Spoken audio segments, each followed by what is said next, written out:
Vous savez ce qu'on imagine quand on pense à quelqu'un d'exceptionnellement intelligent? Une personne qui a réponse à tout, qui résout des problèmes complexes à voix haute, impressionne tout le monde dans la pièce, ne se trompe jamais. Une sorte de figure presque légendaire, brillante, assurée, toujours prête à briller. Sauf que la réalité est bien différente et franchement, bien plus fascinante. Les recherches en psychologie cognitive nous montrent que les personnes véritablement dotées d'une intelligence élevée présentent des comportements subtils, presque invisibles, qui, à première vue, ne ressemblent pas du tout à ce qu'on attend d'elles. Elles sont parfois mal comprises, parfois jugées, parfois même critiquées par leur entourage, parce que l'intelligence, ce n'est pas ce que vous savez, c'est la façon dont votre cerveau traite le monde. Et cette façon de traiter le monde se manifeste à travers des habitudes quotidiennes que la plupart des gens ne savent pas reconnaître. Aujourd'hui, on explore 10 habitudes étonnamment communes chez les personnes à haut potentiel. Certaines vont vous surprendre, d'autres, peut-être, vous les reconnaîtrez en vous-même. Si c'est le cas, arrêtez-vous un instant, parce que ça pourrait vous dire quelque chose d'important sur la façon dont votre esprit fonctionne. La première habitude, c'est de passer beaucoup de temps seul.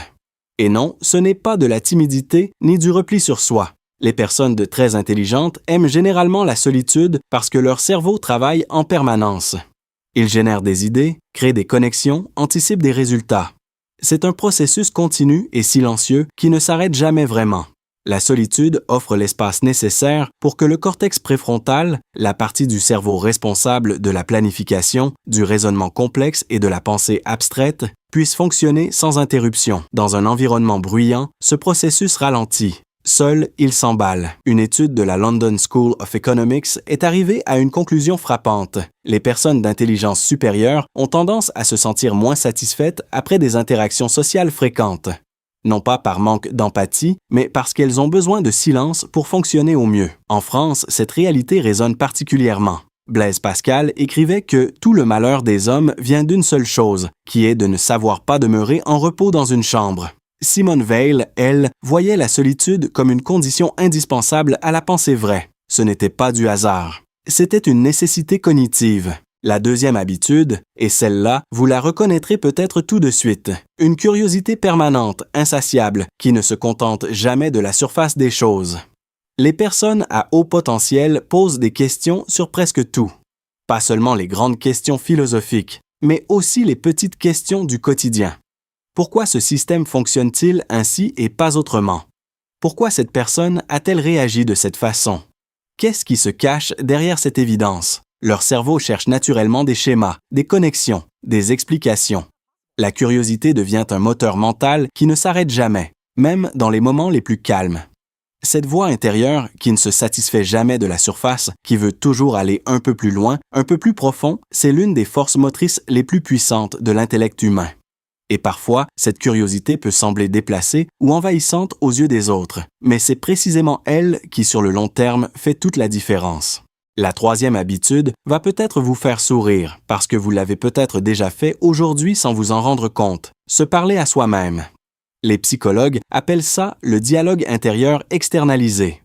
Et les recherches sont claires. Cette habitude améliore la concentration, renforce la mémoire de travail et aide le cerveau à organiser ses pensées. Quand vous voyez quelqu'un murmurer pour lui-même en réfléchissant ou se poser des questions à voix haute en travaillant, vous n'observez pas quelque chose d'étrange. Vous observez un système cognitif actif qui utilise les mots comme outil de pensée. En France, cette pratique a une longue tradition intellectuelle. Les philosophes des Lumières, Diderot, Rousseau, pratiquaient ce qu'ils appelaient la pensée à voix haute comme méthode de clarification. Montaigne, bien avant eux, avait fait de son propre dialogue intérieur la matière de ses essais. Aujourd'hui, la science confirme ce qu'ils avaient déjà compris. La quatrième habitude, et celle-ci est peut-être la plus contre-intuitive. Les personnes très intelligentes savent dire « je ne sais pas » avec une tranquillité désarmante.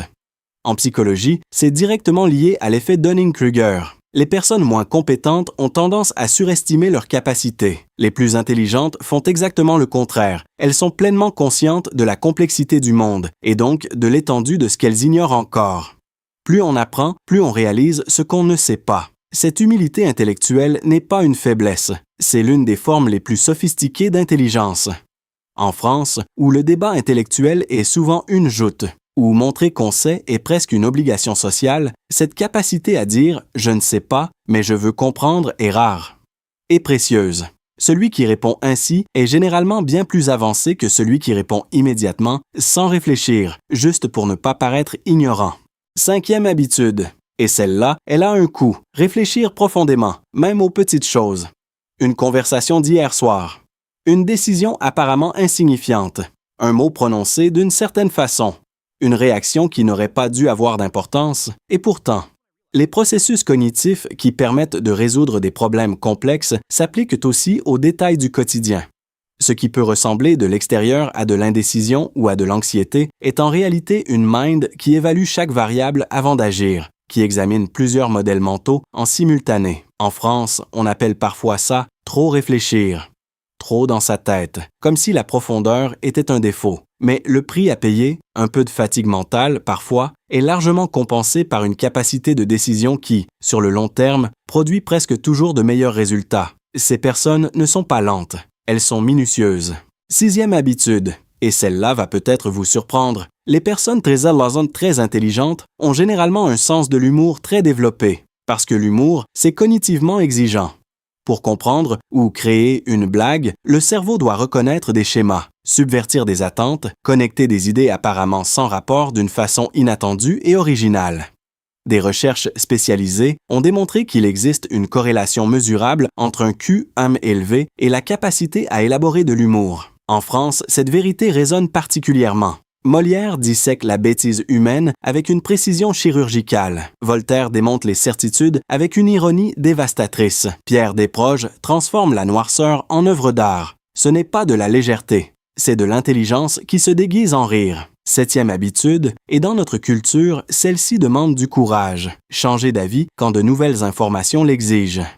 Les personnes très intelligentes ne voient pas leurs convictions comme une identité fixe à défendre à tout prix.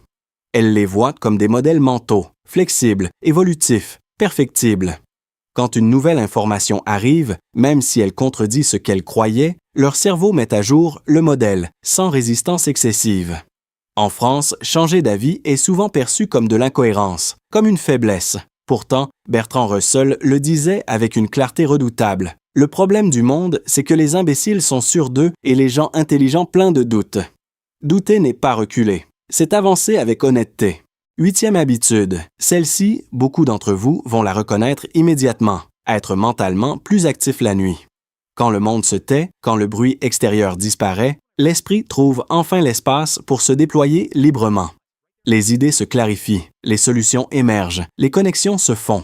Certains chercheurs relient ce phénomène à la psychologie évolutionnaire. Les personnes à plus grande flexibilité cognitive s'adapteraient plus facilement à des rythmes inhabituels. Si vous êtes de ceux qui voient les idées s'éclaircir à 2 heures du matin, qui trouvent des solutions aux heures où ils devraient dormir, dont le cerveau refuse de s'éteindre même quand le corps est épuisé, ce n'est peut-être pas de l'insomnie. C'est peut-être simplement votre cerveau qui fonctionne à son meilleur. 9e habitude, et celle-là, elle est souvent mal interprétée. Observer bien plus que parler. Avant de répondre, les personnes très intelligentes observent. Elles lisent les dynamiques sociales, collectent des informations, analysent les signaux émotionnels, interprètent le contexte, et seulement alors, elles répondent de façon précise, ciblée, utile. Ce n'est pas de la timidité, ce n'est pas du détachement. C'est une forme sophistiquée d'intelligence sociale et analytique combinée. La personne la plus silencieuse dans une pièce n'est pas nécessairement celle qui a le moins de choses à dire. C'est souvent exactement le contraire. Et quand cette personne prend enfin la parole, ça vaut vraiment la peine de l'écouter, parce qu'elle n'a pas parlé pour remplir le silence. Elle a parlé parce qu'elle avait quelque chose à dire. 10e habitude, et peut-être la plus profonde de toutes, chercher constamment un sens. Une intelligence élevée amène souvent une conscience plus aiguë de la complexité du monde, des relations humaines, de la société, du comportement. Et cette conscience génère des questions profondes sur l'identité, sur le sens de la vie, sur les raisons de ce qu'on fait. Ce n'est pas toujours dramatique ou ouvertement philosophique. Parfois, c'est juste une question silencieuse pendant un dîner en famille. Pourquoi pensons-nous ainsi? D'où viennent nos convictions les plus profondes? Il n'y a pas toujours de réponse, mais le simple fait de poser la question dit quelque chose d'essentiel sur qui vous êtes. L'intelligence, au fond, ce n'est pas la capacité à résoudre des équations ou à mémoriser des informations. L'intelligence, c'est la curiosité. Un esprit qui ne s'arrête jamais, qui explore les schémas, remet en question ses certitudes, cherche à comprendre le mystère fascinant de la nature humaine. Et la plus belle des choses, ces habitudes n'appartiennent pas à une élite. Elles Elles appartiennent à quiconque a le courage de nourrir sa curiosité. Chaque jour, un peu plus. Laquelle de ces 10 habitudes vous reconnaissez-vous le plus? Dites-le moi en commentaire. Je lis chaque message. Abonnez-vous. Chaque semaine, on explore ensemble les mécanismes les plus fascinants de l'esprit humain. À très bientôt.